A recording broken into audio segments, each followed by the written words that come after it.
Assalamualaikum warahmatullahi wabarakatuh. Alhamdulillahi rabbil alamin. Wassalatu wassalamu ala asyrafil anbiya wal mursalin wa ala alihi wa sahbihi rasulillahi ajma'in. Amma ba'd. Bersyukur kita kepada Allah Subhanahu wa taala yang senantiasa melimpahkan hidayah kepada kita semua, melimpahkan nikmat kepada kita semua Bapak Ibu sekalian, baik itu berupa nikmat rohani, nikmat jasmani, sehingga kita bisa bernafas lega hingga hari ini. Selalu beriring salam, tak lupa pula kita junjungkan kepada Nabi Allah Muhammad sallallahu alaihi wasallam dengan mengucapkan Allahumma salli ala sayyidina Muhammad wa ala ali sayyidina Muhammad. Bapak Ibu sekalian, pada kesempatan kali ini kita akan mengaji, kita akan mengkaji dan membahas bagaimana cara memilih seorang pemimpin di dalam Islam. Islam merupakan agama yang sempurna. Di antara kesempurnaan Islam adalah mengatur semua aspek kehidupan manusia, baik itu yang berhubungan Allah Subhanahu wa taala, hablum minallah, maupun yang berhubungan dengan manusia, yaitu hablum minan nas. Termasuk pula masalah kepemimpinan dan pemerintahan. Nah, kepemimpinan di satu sisi itu dimaknai dengan kekuasaan, Bapak Ibu sekalian. Nah, tetapi di sisi lain kepemimpinan itu berarti sebuah tanggung jawab. Nah, sebuah tanggung jawab. Ketika kepemimpinan dimaknai dengan sebuah kekuasaan, Allah Subhanahu wa taala mengingatkan kepada kita semua bahwa hakikat kekuasaan adalah milik Allah semata. Nah, Allah yang memberi kekuasaan kepada siapa yang Ia kehendaki. Betul Pak Ibu? Bisa itu jadi bapak yang di sana, bisa jadi ibu juga. Siapa saja yang Allah kehendaki bisa menjadi seorang pemimpin. Nah, Allah pula lah yang mencabut kekuasaan tersebut dari siapapun yang Ia kehendaki. Seperti termaktub dalam surah Al-Imran ayat 26. Na'udzubillahi minasyaitonirrajim. Bismillahirrahmanirrahim. Qulillahumma malikal mauti tu'til mulka man tasha' Man tasha'u wa tanzi'ul mulka mimman tasha' wa tu'izzu man tasha' wa tuzillu man tasha' biyadikal khair innaka ala kulli syai'in qadir. Yang artinya, katakanlah Muhammad, wahai Tuhan pemilik kekuasaan, Engkau berikan kekuasaan kepada siapapun yang Engkau kehendaki, dan Engkau cabut dari siapapun yang Engkau kehendaki. Engkau muliakan siapapun yang Engkau kehendaki, dan Engkau hinakan siapapun yang Engkau kehendaki. Di tangan Engkaulah segala kebajikan. Sungguh Engkau Maha Kuasa atas segala sesuatu. Bapak Ibu yang berbahagia, kepemimpinan itu bukan sebuah keistimewaan Bapak Ibu, tetapi merupakan sebuah bentuk tanggung jawab. Nah, kepemimpinan itu adalah sebuah beban yang diberikan kepada seseorang. Kenapa bisa beban Pak Ustadz? Nah, sebuah tanggung jawab itu dipikul oleh seseorang dengan kewajiban ia melaksanakan. Nah, ia punya tanggung jawab di sana. Jika salah, jika terjadi sesuatu, maka siapa yang dicari? Kita. Jika kita silaf, terbuat dosa, nanti siapa yang dihitung ke amalnya? Amal kita. Jadi kepemimpinan itu bukan sebuah hal yang istimewa Bapak Ibu.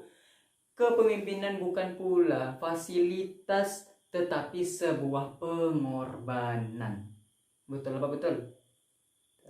Nah, ia juga bukan leha-leha, tetapi sebuah kerja keras. Ia juga bukan kesewenang-wenangan dalam bertindak, tetapi kesewenangan dalam melayani. Nah, kemudian kepemimpinan adalah keteladanan berbuat, kepelaporan bertindak. Itu Bapak Ibu. Substansi dari kepemimpinan dalam perspektif Islam adalah sebuah amanah yang harus diberikan kepada orang yang benar-benar ahli dan berkualitas. Mereka yang memiliki tanggung jawab yang jelas serta adil. Nah, jadi siapa aja ciri-ciri pemimpin yang harus kita pilih? Yang pertama, mereka yang betul-betul ahli. Nah, kemudian mereka yang memiliki kualitas dan tanggung jawab. Mereka yang bertanggung jawab, maka ialah yang layak menjadi pemimpin, Bapak Ibu sekalian. Jika tidak adil, jika tidak berkualitas, nanti bagaimana? Apa yang akan terjadi dengan kita? Apa yang akan terjadi dengan masyarakat? Apa yang akan terjadi dengan lingkungan? Kenapa tadi saya sebutkan dengan sebuah beban? Karena penentuan sesuatu hal, sebuah hukum, sebuah ketetapan itu ditetapkan oleh seorang pemimpin. Kalau pemimpinnya salah, bagaimana ketentuannya? Pasti salah. Betul apa betul? Nah, makanya kita harus memilih pemimpin yang benar, yang berkualitas. Kemudian pemimpin yang adil. Nah, pemimpin yang adil. Adil di sini Bapak Ibu sekalian bukan 50-50. Bukan istri pertama dikasih rumah satu, istri kedua dikasih rumah satu. Bukan begitu. Nah, bukan anak pertama dikasih nasi 2 kilo, anak kedua dikasih nasi 2 kilo juga. Kenapa begitu Pak Ustadz? Nah, arti sebenarnya dari adil itu Bapak Ibu sekalian adalah menempatkan segala sesuatu pada tempatnya, sesuai takarannya, sesuai porsi yang ia butuhkan, sesuai porsi yang seharusnya. Begitu arti adil yang sebenarnya. Bukan berarti 50-50 harus sama berat. Itu bukan adil namanya. Itu kecemburuan, keirian dalam diri seorang. Nah, jadi sikap adil seorang pemimpin itu bagaimana Pak Ustadz? Nah, saya contohkan begini. Bapak Ibu sekalian tahu mainan anak-anak puzzle? Puzzle yang masuk-masuk, yang kotak sama kotak, segitiga sama segitiga, bulat sama bulat. Nah, kita ibaratkan seperti itu. Jika Bapak Ibu punya balok berbentuk segitiga dan balok berbentuk bulat, segitiga dan bulat. Nah, itu dimasukkan ke tempat yang mana? Yang segitiga jelas dimasukkan ke dalam lubang yang berbentuk segitiga. Yang bulat tentu dimasukkan ke dalam lubang yang bulat. Itu namanya menempatkan segala sesuatu pada tempatnya. Begitu pula dengan arti dari adil. Jadi menempatkan sesuatu pada tempatnya. Kalau seorang anak butuh makan, dikasih makan, bukan dikasih HP. Begitu. Anak nangis itu dikasih pembelajaran, bukan dikasih HP, bukan dikasih tontonan yang tidak mendidik. Gitu. Dari situ saja sudah terkena sikap adil dari seorang pemimpin, dari kepala keluarga, dari Bapak Ibu sekalian juga. Nah, mari kita sama-sama berbenah diri untuk kedepannya lebih bijak lagi. Nah, baik itu dalam memimpin keluarga, memimpin masyarakat, memimpin organisasi, memimpin apapun. Kemudian harus menjadi pemimpin kita pilih itu harus jujur, adil, jujur dan bermoral baik. Betul? Nah, inilah beberapa kriteria yang Islam tawarkan, yang Islam pilih, yang Islam gambarkan seorang pemimpin itu harus bagaimana. Nah, sejatinya ia dapat membawa masyarakat ke dalam kehidupan yang lebih baik, yang harmonis, dinamis, makmur, sejahtera, dan tentram. Itulah pemimpin yang harus kita pilih. Kepemimpinan adalah sebuah amanah titipan dari Allah, bukan sesuatu yang dimintai, apalagi dikejar dan juga diperebutkan. Nah, kepemimpinan itu sebenarnya tidak harus diperebutkan. Kenapa? Karena itu sebuah tanggung jawab. Nanti semakin banyak ketetapan yang kita buat, semakin banyak perhitungan kita di akhirat. Itu merupakan sebuah beban. Lambat dihitung, lambat kita masuk. Mari itu masuk surga atau masuk neraka. Betul apa betul? Nah, bagus, syukur kalau ketetapan kita itu bagus, memberi kebaikan kepada umat, memberi kebaikan kepada masyarakat banyak. Jika ketetapan itu bersifat buruk, bagaimana? Udah lama nunggunya, ya kan? Udah nunggu lama-lama, malah buruk amal, malah masuk neraka, kan nggak lucu. Begitu. Jadi untuk menjadi seorang pemimpin, sesuailah kita berbenah diri dengan kriteria tadi. Nah, sifat kepemimpinan itu melahirkan kekuasaan dan wewenang yang gunanya semata-mata untuk memudahkan dan menjalani tanggung jawab melayani rakyat. Semakin tinggi kekuasaan seorang, hendaklah semakin ia meningkatkan pelayanan kepada masyarakat, bukan sebaliknya sebagai peluang untuk memperkaya diri, bukan peluang untuk bertindak zalim dan sewenang-wenang kepada masyarakat. Balasan dan upah seorang pemimpin sesungguhnya hanya dari Allah semata. Di akhirat kelak. Itu bukan kekayaan dan kemewahan di dunia. Maka dari itu, ketika sahabat Rasulullah SAW Abu Dzar meminta suatu jabatan, Nabi SAW bersabda, "Kamu lemah. Dan ini adalah amanah sekaligus dapat menjadi sebab kenistaan dan penyesalan di hari kemudian." Nah, Rasulullah berkata demikian. Sikap yang sama juga ditemukan Nabi Muhammad SAW ketika ia bertemu dengan seorang yang meminta jabatan kepada beliau. Nah, di mana orang itu berkata, "Rasulullah, ya Rasul, berikanlah pada kami jabatan pada salah satu bagian yang diberikan Allah kepadamu." Nah, maka Rasulullah menjawab, "Demi Allah, kamu tidak bisa mengangkat seseorang pada suatu jabatan kepada orang yang menginginkannya atau ambisi pada jabatan itu." Nah, dari sini bisa kita tahu bahwa jabatan itu bukan hal yang bisa diperebutkan, bukan hal yang bisa dikejar dengan keinginan kita sendiri.